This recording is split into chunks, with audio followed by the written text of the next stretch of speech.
Mandatory PCA, Ellie is in my lap as you can probably tell, so if you hear anything weird, that's her purring. And Emily is actually my director today, so she is behind the, laptop because I use my webcam, which I'm pretty sure was actually obvious because quality of the video is not great, but anyway, hi, and welcome to, or back to, my channel. I'm Kit, and here we talk about harmful beliefs and ideas promoted by certain influencers, content creators, and so on. And today, we're going to have a look at a TradWife's why. Before we get into it, I would like to note that I don't know the TradWife in question, and these are my thoughts and opinions on the content she puts out for public consumption. That being said, thank you for clicking on this video, and I would like to give extra thanks to my patrons. Links to my socials and Patreon are below, along with sources and resources, and now on to the reason we're all here. Does anyone remember the biblical wife who told us that we really only do need thoughts and prayers to prevent more shootings, or that we should encourage teens to marry and have kids, or that we all need to shut up because her Holy Spirit breathed advice isn't harmful?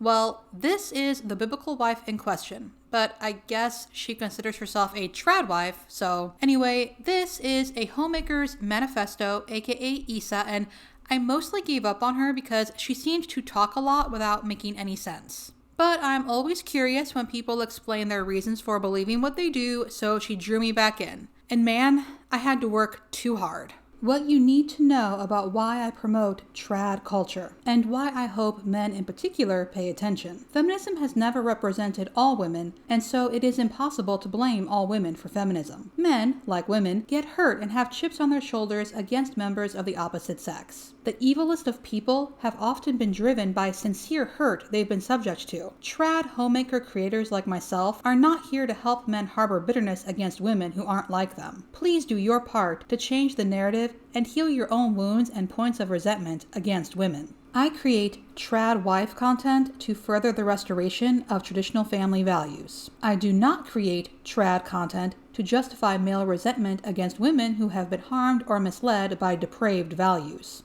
Feminism is an idea. It targeted both men and women. What it has done to society has harmed both men and women. It has been taken advantage of for ill gain by both men and women. It has harbored bitterness in the hearts of both men and women. Unfortunately, too many people find it more convenient to blame strictly women for the ills of feminism in the same way that feminists blame men for the ills of society. Men, you will never truly combat feminism if you are not willing to let go of the resentment you harbor against women. It's not a good look for men to tout tradwives as an ideal while belittling and degrading women who don't fit it. It's utterly tone deaf to agree that feminism has harmed women and then turn around and mock women who have been harmed by feminism. I didn't leave the ideology myself and start to create content to be used as fodder against women who need to know traditional values are safe rather than condemning to women. If you want to win the culture war for traditional values, start letting women know you're not trying to merely dominate them, but rather be devoted for life to one woman and her children, and to the honor and safety of your family and community at large. Feminism does not blame men for the ills of society. Patriarchy is not men in general. Also, start letting women know you're not merely trying to dominate them.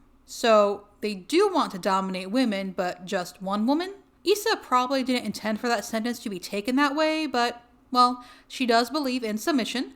And the idea that the man who would dominate me would also be devoted to me doesn't actually bring me any comfort, weirdly enough. Anyway, per usual, Isa was light on the details about how feminism harmed women, but I kept clicking in search of answers, and I found this. Why I'm not a feminist, a thread. It undermines my worth as a woman as well as man's duty to me as a woman to define my rights by whether society expects me to be able to fill a role traditionally occupied by men. Are traditional women's roles less important than men's? Keeping a home, raising children, encouraging and working together with other women, providing companionship and encouragement for men, gatekeeping the virtue of feminine character. These are inferior and second class? How offensive it would be to assume so to the generations of women who have built and maintained the necessary feminine sphere of society, which makes up exactly half of what we need for relationships and moral structures to be maintained. If a lock were to be replaced with a virtually indistinguishable key,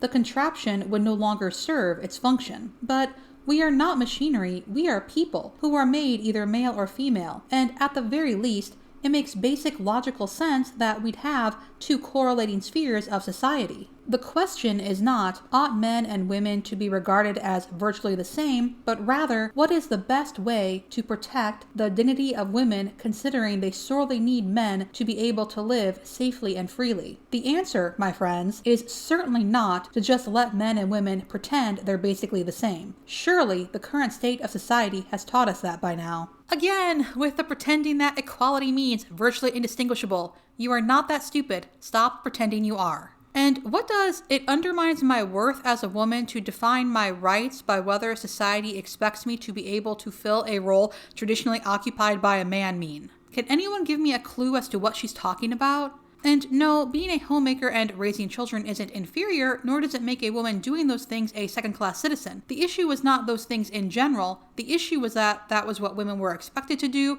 expected to be good at, expected to want. And saying that women can be and do more is not offensive to generations of women who have built and maintained the necessary feminine sphere of society. And if you find it offensive that there are women who don't want to do what you do, well, that's a you problem. But yes, good observation. We are not machines, we are people. And people are more complex than you, man, do this, you, woman, do that. I'm also going to need an explanation for the question is, what is the best way to protect the dignity of women considering they sorely need men to be able to live safely and freely? If you need someone else to live safely and freely, you aren't free. And, you know, I hear a lot from trad folks and manospherians about how men protect women, but not a lot about what they're to be protecting women from. And I have to say, a man has never come to my defense, which is fine, I don't expect one to. But I have been threatened and actually assaulted by men, which is not fine and which no one should think of as fine. So please, why should I be looking at men to protect me when they've shown me that they're either not interested in my safety or they actually do want to harm me? And yes, I know, not all men, but enough that I don't think we should be relying on men for protection, and I also think that would be a lot to ask from a stranger. Rant aside, I obviously had a lot more questions, so I went scrolling through the comments, and finally, I found some answers. Kind of. I get to comment exactly like this on nearly every post addressing feminism. I was raised in San Francisco as a feminist. I've read the feminist literature that has most influenced our culture and views on women's roles in society, so yes, I do know what I'm talking about. Your comment indicates to me you don't understand this post, to be honest. How is that a response to the argument I'm making? The issue of whether or not you can be a homemaker and a feminist is entirely tangential. Yep.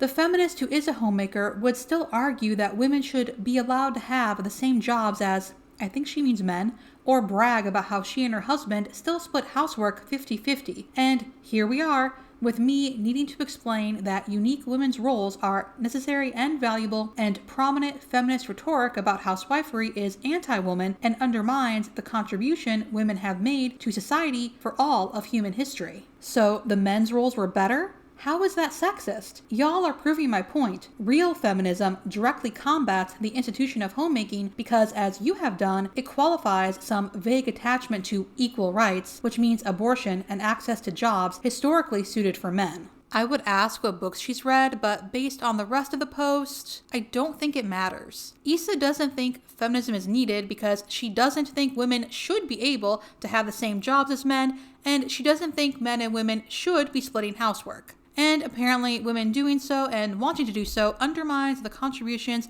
previous generations of women have made to society. I don't quite understand how her brain works, but wait, there's more. I think you should look into the history of feminism and the writing of the prominent feminists. Before feminism really took hold, men could be flogged in public for abusing their wives. They were required to provide for them financially. Feminists did away with laws that protected abused women and women who depended on their husbands. So, according to Issa, men could be flogged for abusing their wife pre-feminism, but now it's okay? And men had to financially support their wives pre-feminism, and now they don't? I don't know what books she's read, but I do find her thought process baffling. It's illegal to abuse anyone, whether or not you're married to them. And if you want to be a stay-at-home spouse or parent, find someone who shares those values. Issa can still do all the things that she seems to think feminism has done away with. You can still marry in a traditional religious ceremony of your choosing, you can still wear dresses 24/7, you can still be a stay-at-home wife or mother, you can still submit to your husband and have 10 kids. The difference now is that those things are a choice you have to make rather than a societal expectation you have to meet. And I, for one, am glad of it. And in the end, a trad wife isn't a feminist because she doesn't like women having options, and she shares trad content because she doesn't want men to be mad at women for feminism. That was a lot of work for little reward, but let me know in the comments, was that as hard to understand as I thought it was, or am I just having an off day? And that's it for this video. Thank you so much for watching, and I'll see you in the next one. Okay, but now I can't see my script.